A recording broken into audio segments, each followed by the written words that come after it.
A lot of people will often come to me, both in person and on my YouTube channel, with two main questions. The second one mostly on my YouTube channel, the first one often both in real life and on my YouTube channel. The first question is, am I too old to learn the piano? And the second question I often get a lot is, can you teach us music on the YouTube channel? So what I figured I'd do here is start up a new series where I teach how to play songs and exercises and all kinds of sort of things on the piano. And these videos are geared mostly towards the adult musician who really wants to start learning the piano and start learning how to be good and learn how to improve their piano playing skills. Even if you have some piano knowledge and you just want to improve upon that piano knowledge, these videos will probably still be very helpful for you. Particularly this particular series, this particular video I'm going to be doing today, because this video is going to be about scales. Scales are kind of like the backbone of music. They're what all theory is kind of based around, and it's really, really important to know your scales. And if you practice on all your scales for like 15 minutes a day for like a week, you will really start to notice an improvement in your music. If you're improvising or learning new music or composing, whatever it may be, if you didn't know scales before and then you start learning and working on scales now, you will definitely see an improvement. I noticed an improvement when I started working on scales, like for real, like every day before I went down to practice, I would play some scales and warm up with them, and then after a while I started really noticing an improvement in my playing, and so scales really help. So that's what this video is geared towards, and let's start off with the C major scale, which is what today's video is going to be about, so let's get into that. So first, let's take a look at the sheet music here for the C major scale, just to get an idea of what it will look like on paper, and also to check out the fingering that you are supposed to do with the scale. So as you can see, we go from middle C up to the C an octave above it, and then back down to middle C. So we go up and then back down. And we start off on C with our thumb, which is finger 1. Then on D, we play our second finger, and on E, we play our third finger. So the first three notes of the C major scale are literally just thumb, second finger, middle finger. Very, very simple. Now going on to the next note, which is F, we actually cross our thumb underneath our middle finger here, and I'll show you how to do that in a second. It's actually quite simple, but it's also kind of cool. So we do that on F, we play 1 again on F, and then from F all the way up to C is really straightforward. We play 2 on G, 3 on A, 4 on B, and 5 on C. Just straight up, just 1, 2, 3, 4, 5, very, very easy. Now coming back down from C is also very, very easy until we get to the F, and then that is when we will cross over. We do 4 on B, 3 on A, 2 on G, and then 1 on F again, just like we did going up, except in the opposite order. Now here, when we come to E, we also do another crossover technique, but this time we cross our middle finger over our thumb, and again, I'll show you how that works. It's quite simple. So we have 3 on E, 2 on D, and then 1 on C. So as you can see, the fingering is the same going up and down, but it does kind of change a little bit, because when you're going up, you cross your thumb under, and then when you're going back down, you cross your middle finger over your thumb. But that's something that is, you can get used to that quite easily. Now on the left hand, the notes are the same, but the fingering is all completely different. Instead of starting with 1 on C, we actually start with 5 on C. So that's our pinky in the left hand. So we start off with 5 on C, and then 4 on D, 3 on E, 2 on F, and then 1 on G. So the first 5 notes of the left hand of the C major scale are really straightforward, just like some of the right hand was. It's just 5 through 1, all in order, all in a row, just like that. Very, very simple. So then on 1, we have another crossover technique where we cross our thumb over from G to A, which is our 3. So we cross our middle finger over our thumb to A. And then from there up to C, it's really simple. We have 2 on B, and then 1 on C. Now coming back down again is the same fingering. We have 2 on B, 3 on A, 1 on G, and then we will cross our thumb under when we go from the A to the G here to be able to reset back to 1 on G and then head right back down to C very easily. We have 1 on G, like I just said, 2 on F, 3 on E, 4 on D, and then 5 on C once again. So from this G to the C, just like at the beginning, it's really simple, 1 through 5 in that order. So now let me show you how all that works on the keyboard, and let's check that out. So now let's actually play the C major scale. I'm just going to start off with my right hand and go through it really slowly. Then I'm going to play through with my left hand really slowly. And if you have a piano at home or a keyboard or literally any keyboard instrument, just play along with me if you want to. If you've never done this before, and you can play along with me, and especially when we get to later stages where I'm going to play it through multiple times slowly with a metronome, which is a great way to practice, and I'll show you guys how that works in a bit. But first, let me just take it one hand at a time, going from the bottom of the C major scale to the top and then back down with my right hand. So we play on C with our thumb, we go to D with our second finger, we go to E with our middle finger. And then we do that cross under technique where we take our thumb and tuck it under the middle finger to get to F. And then from here to C is really simple. We do 2 on G, 3 on A, we do 4 on B, and then we have 5 on C. And then going back down to F is really, really simple. It's just the same except backwards. So we do B with 4, 3 on A, 2 on G, and then 1 on C. 1 on F, I messed up there. So now we do another middle finger crossover technique where we take our middle finger, cross it over, back down to E, and then we do right down to C very easily. 2 on D, and then 1 on C. So that is how the right hand of the major scale works. So if you wanted to, you could have played along with me there, but since I wasn't really playing with an even tempo, that would have been kind of difficult. Like I said, later on here, I'm going to actually play with the metronome, and then it'll be very easy for you to follow along with me. I'll take it nice and slow just like that, and then you can practice along with me with the major scale if you want to. So now let's take a look at how the left hand of the C major scale works. So we start off an octave below middle C with our pinky, just like this. Then we play 4 on D, we play 3 on E, we play 2 on F, and then we play 1 on G. So like I said earlier, playing the first 5 notes of the left hand of the C major scale is really easy. You just go from 5 to 1, just like that, all in a row. Really, really easy. So once we're on G, then we cross over with our middle finger to A, like this. Then we go up to C with 2 on B, 1 on C, and then we head back down.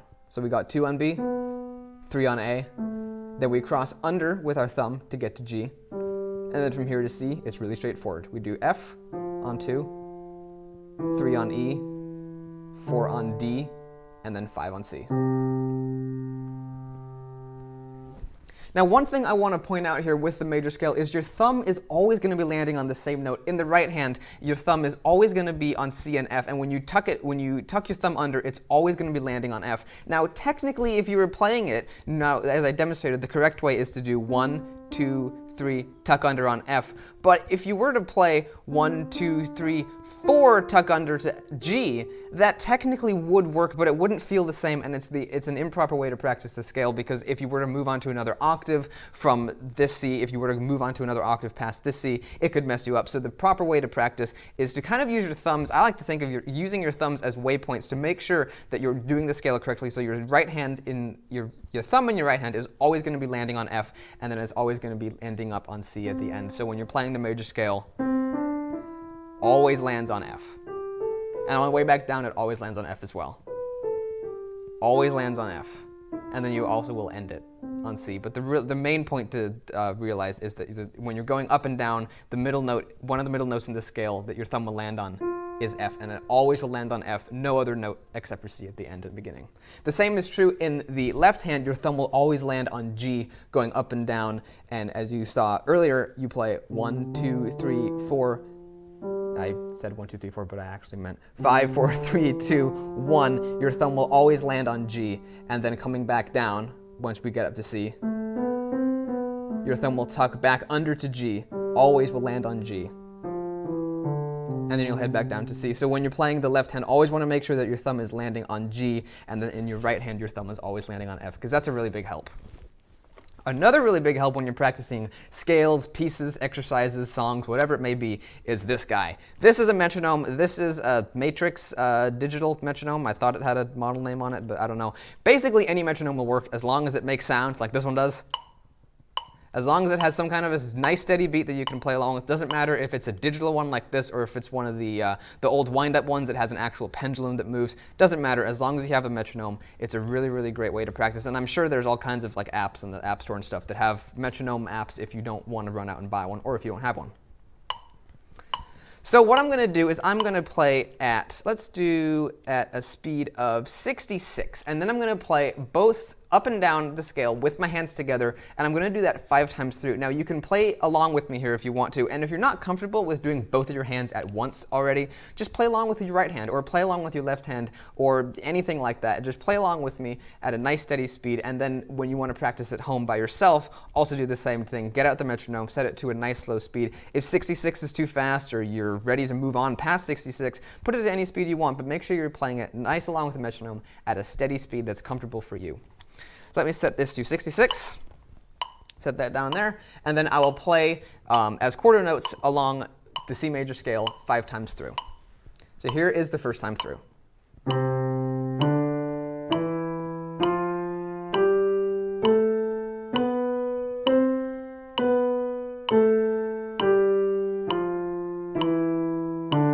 Second time.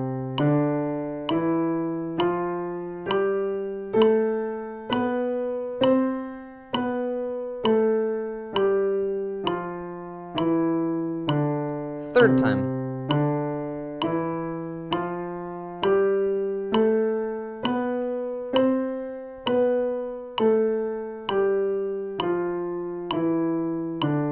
Fourth time.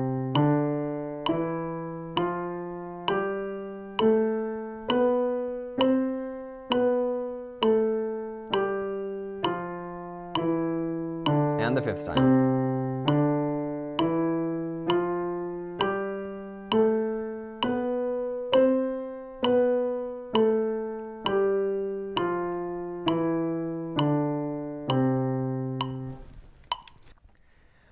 So if you were playing along with that at home, that's awesome, and if you weren't, that's still okay, but I do advise practicing the scales with the metronome, something like that. Whether or not you play along with my video or not, that's really up to you, but definitely practice along with the metronome. If the speed of 66 was too fast for you, then slow it down, or if you're totally comfortable but with playing it at 66, then I would say that it would be time for you to move on. So I'm going to move it up to 72, which is here, and I'm going to turn it on, and now let's play it. I'm going to play it through 3 times at the speed of 72, just to give you an idea of what that sounds like.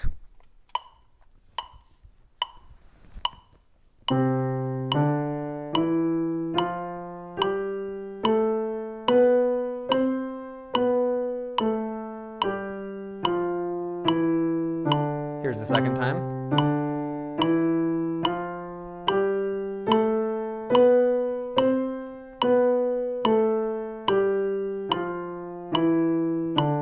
Third time.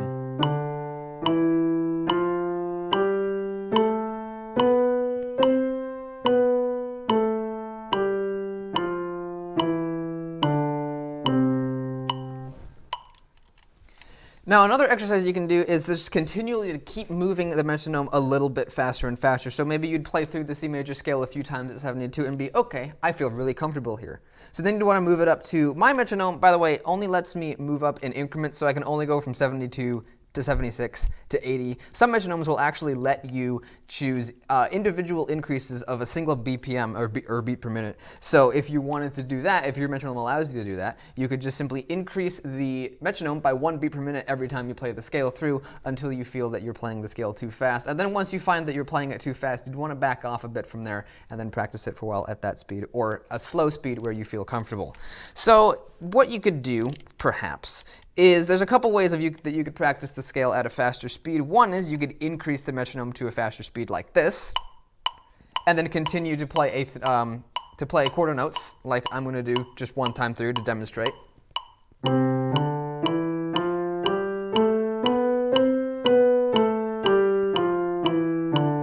So you could continue to keep moving the metronome faster and faster until you get up to a speed something like that, or even faster if you felt comfortable. Or you could move the metronome back down slowly again. I'm going to move it back down to 66, and this time play 8th notes, which is how the sheet music actually is saying to play it. And that would mean to, instead of play 1 note on each click, to play 1 note on each click and then also a note in between, so to play it twice as fast according to the click, like this.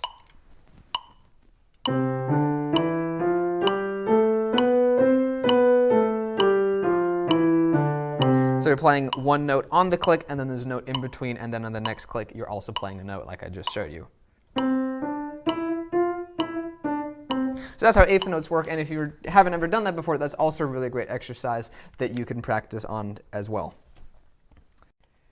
Now, you might have noticed when I was showing you the sheet music that I was only talking about the first 4 bars of the music, and that's because I was only referring to the section of the practice where the hands are going in parallel motion. But the second 4 bars of the music are actually where the hands move in contrary motion. With parallel motion, the hands are moving together in the same direction. In contrary motion, they're moving in opposite directions. And so that's also another exercise you can do with your major scales, is to play them in contrary motion as well as with in parallel motion. So let me show you how that works on the sheet music, and then I'll also show you what it sounds like and looks like on the piano keys. So the left hand here is actually where it gets completely different from parallel motion. We actually start off, instead of starting on low C with our pinky, we start off on middle C with our thumb, and then we go down to B with our second finger, we go to A with our middle finger, and then we cross our thumb under to get to G, where we reset back onto our thumb, and then from G down to C is very straightforward. We got 2 on F, 3 on A, 4 on D, and then 5 on C. And then coming back up to G is the exact same way, but backwards. We've got 4 on D, 3 on E, 2 on F, and then 1 on G. And then from here, from the G to the A, we do another middle finger crossover, where your middle finger crosses over onto the A, and then from there you go back up to C. So that's 2 on B, and then 1 on C. So let's hear how that sounds.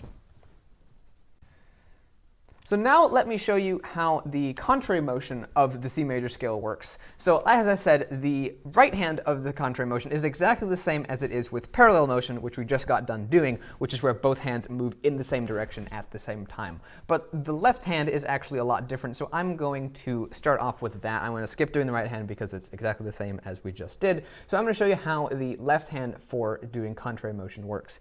We start off with 1 on C. Then we head down to 2 on B. We have 3 on A. We tuck our thumb under to get 1 on G. And then from here on down to C, it's really simple. 2 on F, 3 on E, 4 on D, 5 on C, and then back up to G is the same way except backwards. So we got 4 on D, 3 on E, 2 on F, and then 1 on G. Then we do our middle finger crossover to get to E. Then we do 2 on B, and then 1 back on C. So now I'm going to play the contrary motion C major scale along with the metronome at the nice slow speed of 66, like I did with parallel motion, and then if you want to, you can play along with that as well. If you just want to practice on the left hand technique for that, you can as well.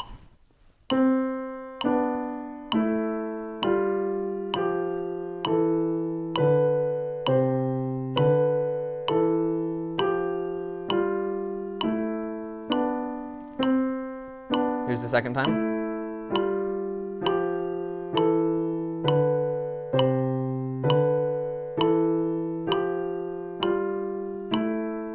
And here's the third time.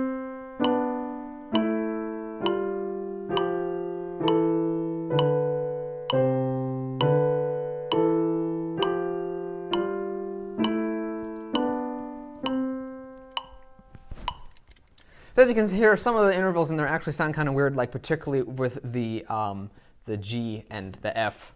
It sounds very crunchy, but that's just because of the interval of the way the scale is laid out. And the notes are all actually the same. And that's basically just a good mind exercise to play. Playing it through in parallel and then also playing it through in contrary is a really good practice for the major scale. And then, of course, you can do the same thing that you did with parallel motion if you decide to practice on the contrary motion, where you can play it through slowly and then increase the metronome as you feel more and more comfortable with the scale. And then you could also do the eighth note practice as well, like I mentioned. Now, one more thing I wanted to mention about the major scale is its minor equivalent, and that would be, for C major, that would be A minor. And there's a few different ways to think about how to arrive at a minor scale, and there's two that I'm familiar with. One is to think of the minor scale as being the exact same as the major scale, except starting on the sixth note. So if we count up from C, we've got C is 1, D is 2, 3, 4, 5, 6. So here's our sixth note, and this is A. So if we wanted to play A minor, we would simply start on A and play the exact same notes that we'd find in the C major scale, except starting on A. So that would be like this.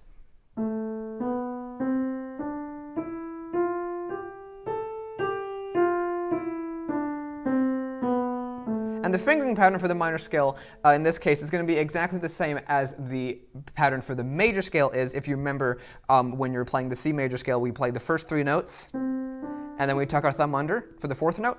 In the minor scale, we play the first three notes, and then tuck our thumb under for the fourth note. And the same thing would happen in the left hand. If you remember, for C major, we play the first 5 notes, and then we cross our middle finger over for the sixth note. In the minor scale, we would play the first 5 notes and then cross our middle finger over for the sixth note. So the fingering pattern for the minor scale is exactly the same, and the notes are exactly the same, but it starts on a different note, and it has a much different feel and a much different sound than the major scale, even though the notes are all exactly the same, which is kind of interesting.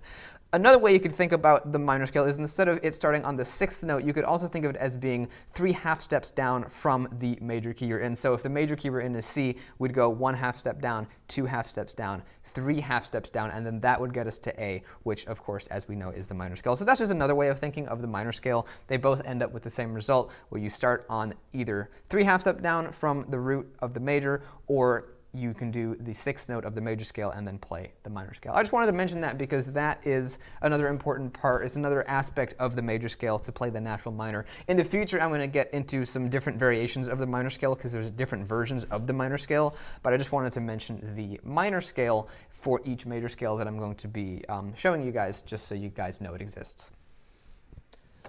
So hopefully you enjoyed this video on how to play the C major scale. Now I'm going to actually be coming out with a whole video series on playing all of the major scales, as well as all of the minor scales, and like harmonic minor and melodic minor and all kinds of cool things, and arpeggios and all kinds of various practicing exercises to do on the piano. And so even for those of you who are more experienced pianists and don't necessarily need to know how to play the C major scale or how to play the A minor scale, it's a really great idea that you just practice on your scales, even if you don't need to watch these videos because you already know how to do it. It's a great idea to actually go about and doing it if you don't already practice on your scales, because as I said at the beginning of the video, scales can really, really help you, and if you don't do scales and then you start practicing on your scales, you'll really start to notice the difference in your playing.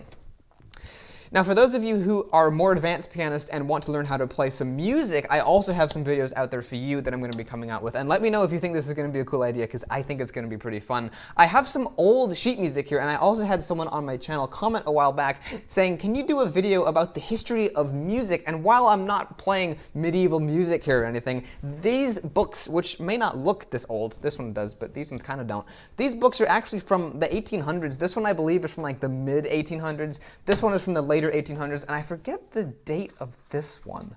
It is falling apart because it is old. There's no date on it.